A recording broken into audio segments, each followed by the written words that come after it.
आपने बोला first day से हम लोग विटामिन डी भी स्टार्ट कर या देते हैं। Hmm, and is it necessary? And अगर हम सिर्फ बच्चे को रोज सनलाइट में ही हुँ, बिठाएं hmm, and we can stop giving vitamin D, या। और we should give it so both the देखिए थिंग्स? विटामिन डी बहुत ही इम्पोर्टेंट है, ख़ास तौर पे हमारे कंट्री के लिए, हमारे सबकॉन्टिनेंट के लिए इट इज़ वेरी इम्पोर्टेंट।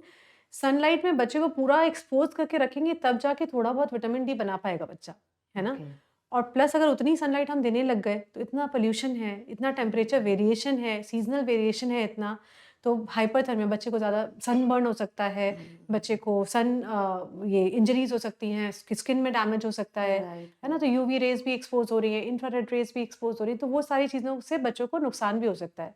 तो हम उतना दिखा भी नहीं सकते डायरेक्ट सनलाइट में। थ्रू द विंडो वगैरह दिखाना बच्चे को सेफ़ होता है। अब अगर हम बात करें कि अगर हम ब्रेस्ट मिल्क की बात करें, है ना? तो 40 इंटरनेशनल यूनिट जो होता है विटामिन डी वो मिलता है ब्रेस्ट मिल्क से। वो भी ओके। बच्चा अगर बहुत सारा पिएगा तब। सिमिलरली जो फ़ॉर्मूला मिल्क होते हैं उसमें भी 400 इंटरनेशनल यूनिट होता है पर लीटर, ठीक है? तो कैसे भी करके उसको कॉम्पेंसेट नहीं कर पा रहे हैं। सो राइट। विटामिन डी का इसलिए सप्लीमेंट देना ज़रूरी है। ये बोन्स के लिए इम्पोर्टेंट है। विटामिन डी से बॉडी में कैल्शियम की मेटाबॉलिज़्म भी नॉर्मलाइज़ हो जाती है, जो राइट, कि हार्ट की फंक्शन के लिए, टोटल बॉडी फंक्शनिंग के लिए इम्पोर्टेंट होता है। राइट। टीथ के लिए इम्पोर्टेंट है, ग्रोथ, डेवलपमेंट, हाइट के लिए इम्पोर्टेंट है। तो इसलिए सारे बच्चों को 1 ईयर तक every day vitamin D drops हम रिकमेंड करते हैं। बोला जाता है कपड़े भी जब बच्चों को पहनाएं तो बहुत ही सॉफ्ट होने चाहिए, शुड नॉट बी इरिटेंट। या पुराने कपड़े पहनाएं, फर्स्ट 40 डेज बोलते हैं कि पुराने कपड़े ही पहनाओ, बहुत इंपॉर्टेंट है। एंड वी ऑल्सो नो कि बच्चों की स्किन सेंसिटिव है, सॉफ्ट क्लोथ्स ही होने हुँ, चाहिए। But there is any other thing also we should take care while we are choosing clothes for the kids? Hmm. देखिए, ये तो हम लोग भी मानते हैं कि अगर आप नए कपड़े खरीदें तो पहले उसको धो लें, उसके बाद ही बच्चों को पहनाएँ, है ना? क्योंकि हमें पता नहीं कि क्या कंटामिनेशन हुआ था, क्या नहीं हुआ था, तो it is always better to wash clothes before we make the बच्चा वियर इट। लेकिन हम लोग को बस हमेशा इतना ध्यान रखना चाहिए कि जो भी फैब्रिक यूज़ करें, वो ब्रीदेबल होना चाहिए। वो कॉटन भी हो सकता है, मसलिन भी हो सकता है, बैम्बू फैब्रिक्स भी आते हैं आजकल, तो राइट। वो भी यूज़ किए जा सकते हैं। बट वो ब्रीदेबल होना चाहिए, बिल्कुल ज़्यादा ओपेक नहीं होना चाहिए, बिल्कुल बहुत हार्ड नहीं होना चाहिए बच्चे की स्किन पे। और एम्बेलिशमेंट्स वाले जो क्लोथ्स होते हैं ना, कि हाँ, वो ग्लिटर लगी है और ये लगाई, वो डिज़ाइन, ये तो वो बच्चे को ऑलरेडी इरिटेट कर देगा क्योंकि बच्चा तो पूरे समय अपना हाथ-पैर करेगा ही ऊपर-नीचे। राइट।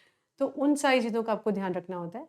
प्लस हम चाहते हैं कि क्योंकि आजकल के जो बच्चे हैं हमारे, वो थोड़े ज़्यादा उनकी स्किन सेंसिटिव है because of this pollution, because of the increase in allergens in the environment. तो हमको लगता है कि बेबी डिटर्जेंट यूज़ करेंगे कपड़ों के ऊपर तो एक एडिशनल इरिटेंट थोड़ा कम हो जाएगा। तो राइट। हम नॉर्मल डिटर्जेंट्स यूज़ नहीं करना चाहते फर्स्ट फ्यू मंथ्स तक बच्चों के क्लोथ्स के लिए। एंड डिटॉल यूज करते हैं बहुत ज्यादा हाँ। Parents. Is it right to use Dettol? Dettol को बच्चों की स्किन पे आप डायरेक्टली यूज़ नहीं कर सकते, है ना? नहीं, वो वो ना वो जब कपड़ों के वॉश लिए करते हैं हाँ, कपड़े, तो वो हाँ। कर सकते हैं, उससे बहुत फ़र्क नहीं पड़ता, बट कर सकते हैं, उसका कोई नुकसान नहीं है, बट स्किन पे यूज़ नहीं करना है डेटॉल, वो ध्यान रखना है। और बच्चे को बर्प कराना फॉर हाँ, फर्स्ट फ्यू हुँ, बहुत ही टैक्सिक थिंग है हुँ, पेरेंट्स के लिए। What hmm, are the right ways to burp the child? Hmm, या फिर हमें क्या क्या चीजें हम वो करें, क्योंकि माँ क्या होती है, आधा आधा घंटा लेके बर्प नहीं आया, बर्प हुँ, नहीं आया, बर्प नहीं आया। हाँ, और रात को 3 बजे भी बर्प नहीं आया, बर्प नहीं बहुत नहीं आया, है, सो हाँ, it's very overwhelming for parents. I know. देखिए बर्पिंग भी एक नेचुरल प्रोसेस है, ठीक है? और राइट। ज़रूरी नहीं है कि बच्चा बर्प करे। हमारा ओह। काम सिर्फ़ ये है कि 5 टू 10 मिनट्स अपराइट पोज़ीशन पे बच्चे को पैट कर लेना है ना? ओके। अब बर्पिंग हम लोग ऐसे ऑन द शोल्डर भी करा सकते हैं, है ना? बच्चे हम्म। को थोड़ा सपोर्ट करके हम अपने ऊपर बीच में भी रख के ऐसे करा हम्म। सकते हैं या फिर हम बच्चे को बिठा के थोड़ा-सा करा सकते हैं, राइट। जो पोज़ीशन आपके लिए कंफर्टेबल और कन्वीनिएंट हो। लेकिन अगर करानी कैसे चाहिए अगर हम ब्रेस्ट फीडिंग करा रहे हैं, है ना? हम्म। तो जब ब्रेस्ट हम लोग चेंज कर रहे होते हैं, तो उसके हम्म। बीच में हम लोग एक बार कराएँगे एंड आफ्टर द फीडिंग हम लोग एक बार करा लेंगे ओके। जो बर्पिंग। एंड सिमिलरली अगर हम फॉर्मूला दे रहे हैं, एक्सप्रेस ब्रेस्ट मिल्क दे रहे हैं with the help of a bottle, तो एक बार हम्म। मिडवे हम लोग बीच में एक बार करा लेंगे फीडिंग के ओके। और फिर हम लोग लास्ट में फिर से करा लेंगे। तो 5 टू 10 मिनट्स अपराइट पोज़ीशन पे पैट करें, फिर अगर बर्प नहीं भी लेता है बच्चा, तो you can make the baby lie down. क्योंकि वो तो घंटों-घंटों नहीं भी लेगा बच्चा, हाँ। हाँ, तो it's very natural for the babies not to work पर हमें ग्रेविटी को अपना काम करने देना है।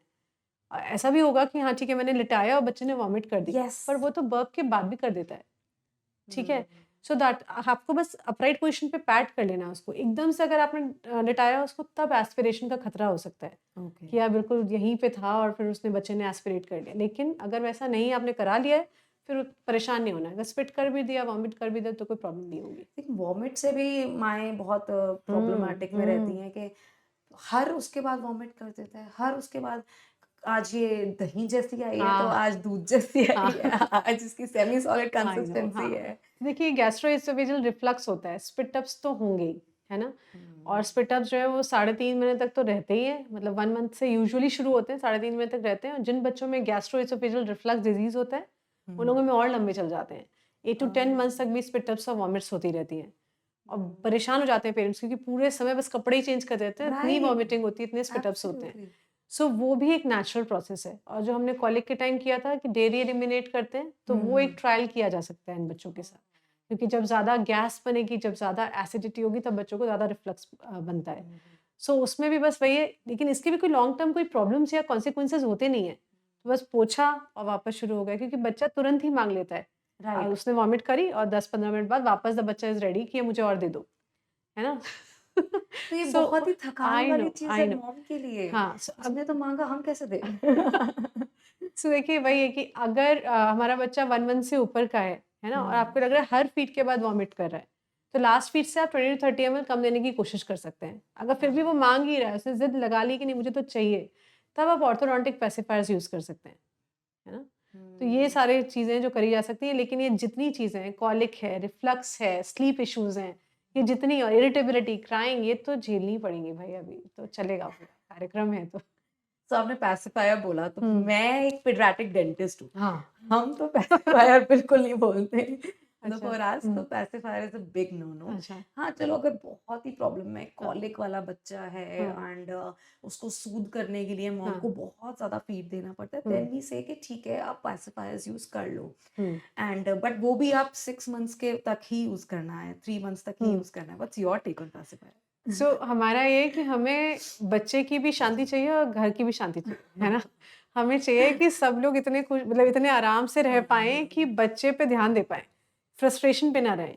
सो राइट। बेसिकली अगेन हमारा ये रहता है कि अगर हम लोग सब कुछ करा रहे हैं, रिफ्लक्स लेकिन बहुत ज़्यादा है, कॉलिक बहुत ज़्यादा है, पेरेंट्स हुँ, बहुत परेशान हैं, तो हम लोग ऑर्थोडोंटिक पेसिफायर्स के अलाउ कर देते हैं। ऑफ कोर्स आपका वो डिटैचेबल नहीं होना चाहिए, वन या पीस होना चाहिए, उसमें कुछ लगाना नहीं है, हनी नहीं लगाना, शुगर नहीं हुँ। लगाना। उन सारी चीज़ों का ध्यान रखना होता है and but by the age of 2 years pacifiers फिकवाने होते हैं। So that is the one thing that we do कि 2 साल से ऊपर तो नहीं रहे, नहीं तो डेंटिस्ट के पास चला जाएगा बच्चा।